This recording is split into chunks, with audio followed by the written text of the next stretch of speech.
আসসালামু আলাইকুম। দূরেরও কাছের যে যেখান থেকে আমার আজকের এই ভিডিওটি দেখছেন, আপনাদের সবাইকে স্বাগত জানাচ্ছি আজকের ভিডিওতে। আশা করছি আপনারা সবাই অনেক ভালো আছেন। আমিও আলহামদুলিল্লাহ অনেক ভালো আছি। ঘুম থেকে উঠেছি অনেক ঘন্টাই হয়েছে, কিন্তু আজকে কেন জানি না ঘুম থেকে উঠেও কেমন ঘুম ঘুম একটা ভাব হচ্ছে। ঘুমের এই রেশের কারণে কিন্তু আজকে সকালের ব্রেকফাস্টটাও আমি স্কিপ করেছি। ভাবলাম বারান্দায় যে এক কাপ চা হাতে একটা পরোটা দিয়ে সকালের ব্রেকফাস্টটা সেরে নিই। আর এই দুটো চারা কিন্তু আমি বসিয়েছি, দেখা যাক এটা হয় কি না। আর আজকে ছোটো বোনের আসার কথা। ছোটো বোনের যদিও 4-5 দিন থাকার কথা ছিল, তার বেশি সে থেকেছে 2-3 দিন। তো ফাইনালি আজকে আসবে। তো তার কারণে আমি যেমন এক্সাইটেড, আমার ভাগ্নিও কিন্তু কম এক্সাইটেড নয়। সেই রাত থেকেই বলছিল যে রুম্পা কখন আসবে মামি। তো যাই হোক, টুকিটাকি কাজগুলো সেরে নিয়েছি, মেশিনে কাপড়গুলো দিয়ে দিয়েছি, এগুলো কাচা হোক। আর এখন আপনাদের একটা জিনিস দেখাবো। আপনাদের সাথে তো আমি শেয়ার করেছিলাম যে আমার সিলিন্ডার গ্যাস আমি এখন ব্যবহার করছি, বেশ কয়েকদিনই হয়েছে। তো সিলিন্ডারের অপকারিতাটা আসলে আমি ভোগ করছি। কী যে ভীষণ কালি হয় সেগুলো আসলে আমি বলে প্রকাশ করতে পারবো না। আর আমি যেই পাতিলে মূলত পানি জাল দিয়ে খাই, ফুটিয়ে খাই, তার অবস্থা তো আরও বেশি বীভৎস। তো এমনিতেই প্রচুর থালা বাসন ধুতে হয়, তার মধ্যে যদি হয় কালি, তাহলে তো কষ্টের আসলে শেষ নেই। তবে অতি সত্বর এটার একটা সমাধানে আসবো ইনশাল্লাহ। সবে মাত্রই তো বেশ কয়েক সপ্তাহ হয়েছে সিলিন্ডারটা দিয়ে গিয়েছে, সেখানে বেশ কিছু প্রসেসিং ছিল, টাকা পয়সারও ব্যাপার ছিল। তো সিলিন্ডারের একটি ভালো ব্যাপার হচ্ছে আমাদের রুমের মধ্যে কিংবা রান্নাঘরে কোনো সিলিন্ডার নেই। এই সিলিন্ডারটা মূলত আমাদের বিল্ডিংয়ে যেটা করা হয়েছে, তারা গ্যারেজের সমস্ত বিল্ডিংয়ের সবার সিলিন্ডারটা রেখেছে। এটা খুবই স্বস্তির একটা ব্যাপার। তো চুলা একটা দেখা যাক, সিলিন্ডারের জন্য ইউজেবল একটা চুলা নিয়ে আসতে হবে। আর যেহেতু ছোটো বোন আসছে, সাথে আঙ্কেলও আসবে, তাদের জন্য খুব সামান্য কিছুই করে নিচ্ছি, খুব বেশি কিছু করব না। তার কারণ হচ্ছে, একে তো বিয়েবাড়ির প্রচুর রিচ ফুড খেয়েছে, হেভি খাবার খেয়েছে, তো সেইখানে আবার এখানেও যদি এসে ওই রকম হেভি খাবার খায়, আমি জানি ভালো লাগবে না। আর তবু করা আঙ্কেলের সাথে আবার কবে দেখা হয় না হয়। তো যাই হোক, সিম্পলি পোলাও করে নিচ্ছি, মুরগি রান্না করেছি। আর সাথে মিষ্টান্ন হিসেবে আমি একটা কী যেন করেছি, আমি নিজেও জানি না, আসলে বলতে পারবো না। প্রথমে ভাবলাম যে সাবুদানা দিয়ে আর একটু চাল দিয়ে ফিন্নির মতো করে ফেলি। তারপরেই দেখলাম যে খুব সামান্য সেমাই রয়েছে, এটা শুধু যদি আমি রান্না করি একটা মানুষের একারও হবে না। আর এদিকে আমরা বাসায় হচ্ছে 4 জন।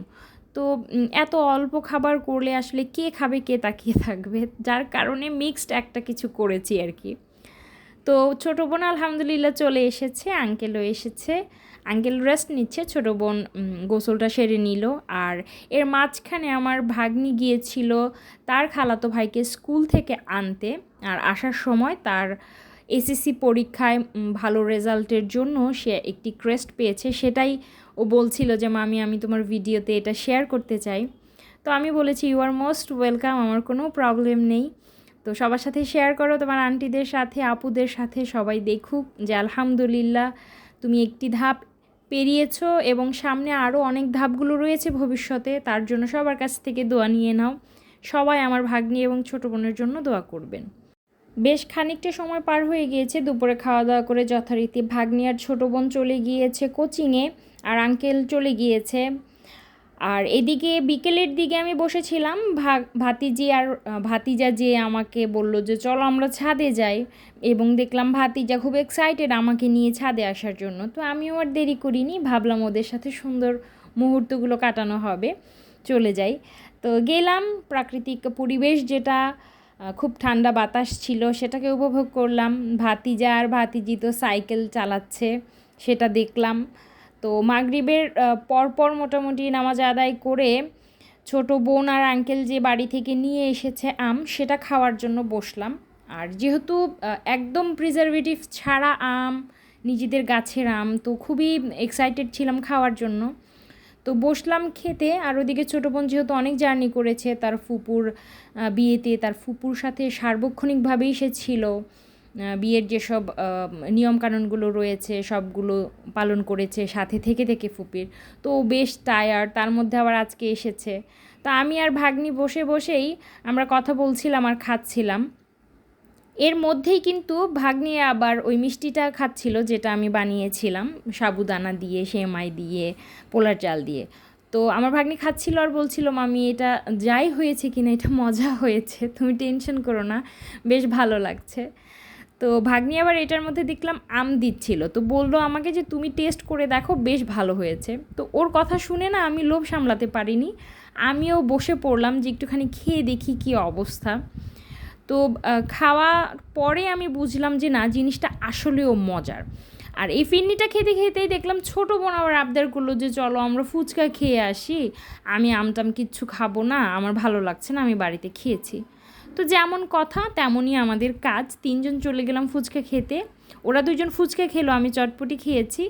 আর ফুচকা চটপটি খেয়ে আমরা যখন ঝালে একদম অস্থির, তখন আসার সময় আমরা আইসক্রিম নিলাম। এই আইসক্রিমটা আমি প্রথমবারের মতো খাচ্ছি। আমি কেন এতদিনে আইসক্রিমটা খাইনি আমি নিজেও জানি না, নাকি বাজারে ছিল না কোনটা। তো যাই হোক, আমাদের বিল্ডিংয়ের যে মেন গেট তার পাশে ওয়েটিং রুম রয়েছে, সেখানে বসে আমরা তিনজন মিলে অনেক গল্প করলাম, আইসক্রিম খেলাম। আর এই সুন্দর মুহূর্ত থেকে আজকের মতোই বিদায় নিচ্ছি। সবাই অনেক ভালো থাকবেন। আল্লাহ হাফেজ।